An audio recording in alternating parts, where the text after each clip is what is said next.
One should know how to adjust and bring into balance faith and wisdom faculties. As I mentioned earlier, effort and concentration also need to be in balance. The Buddha praised his disciples when their effort and concentration were in balance, not when there was a single strength of effort or concentration. Because one can make progress only when the faculties are balanced, I have seen some yogis that do not mind sitting for long periods of time. They could sit for hours without any quality of noting, and later they doze off. Well, sitting session for them is sleeping session. Of course you will not do it like that. Change your head position once it bends down by noting vertebrae changes. Later, with practice, you will be able to test your mind when changing the head position.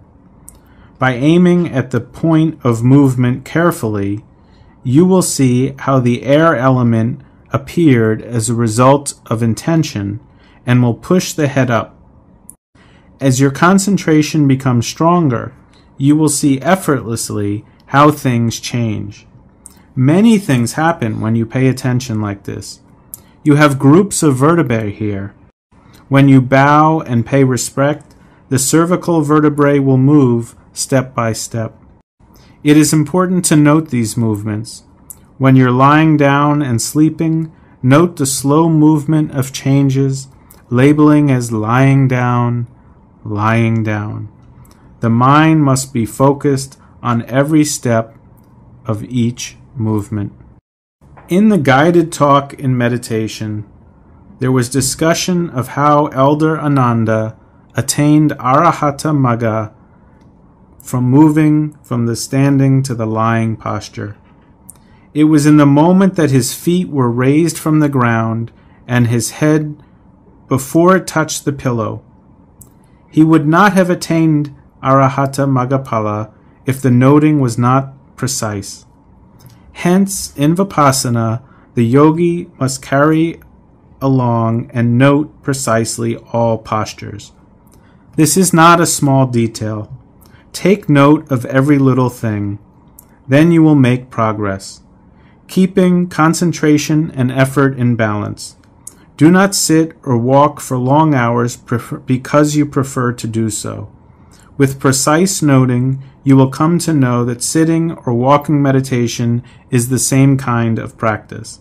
Thus, you will not stick to one posture or the other, and your practice will progress. Actually, you are training to achieve a matured state of mind, where you are able to note anything as it arises with concentration. In martial art training, a player has to practice steps and movement without an enemy, so that he will be able to respond immediately when actually faced with the enemy. Likewise, we are training our mind to be skillful by noting all details of all movements. When a yogi is able to note the arising objects instantaneously, the Dhamma will develop in him by itself. However, the yogi may miss some notings during transition stages of insight knowledge as he is experiencing some pleasant feelings. He is not aware of the feeling that is supposed to be noted. For example, at the stage of Udayana, if the yogi misses noting 4 or 5 times, he is likely to fall off from there. In the Bhanga Jnana, missing a couple of notes can easily fall back on the level of insight. Thus, it is very important to always keep up with the noting. Take good care to note activities in detail. In the scriptures, activities of moving forward, moving backward, bending the hands, eating, chewing, wearing clothes, tidying up, taking a shower, and even going to the bathroom will be noted in precise detail. In summary, the yogi will note any bodily activities. Concentration momentum must be connected moment to moment, and you will pick up good habits of noting whatever arises. Do not think that anything Accept whatever arises and note it. Note it without thinking. If the yogi can do this, a meditation teacher is not needed. The teacher is needed for those who are thinking. As long as you can note on any object that arises, you are on the right track. If one is thinking, he is on the wrong path. Hence, note in details. Sometimes your body may experience unpleasant feelings. Sometimes you may notice pleasant feeling. Do not attach or reject whatever it is that you observe. Note them as they are, as pleasant or unpleasant. Be watchful of your state of mind, and as you continue to note carefully, your mind will be fresh and clear. If you feel sleepy, note sleepy as you feel sleepy. If you're bored, note bored. In fact, when you are bored, you can try to be aware of the mental state of being bored by raising your energy, raising your effort. Once the mental energy is there, boredom will disappear and you will have a clear mind again.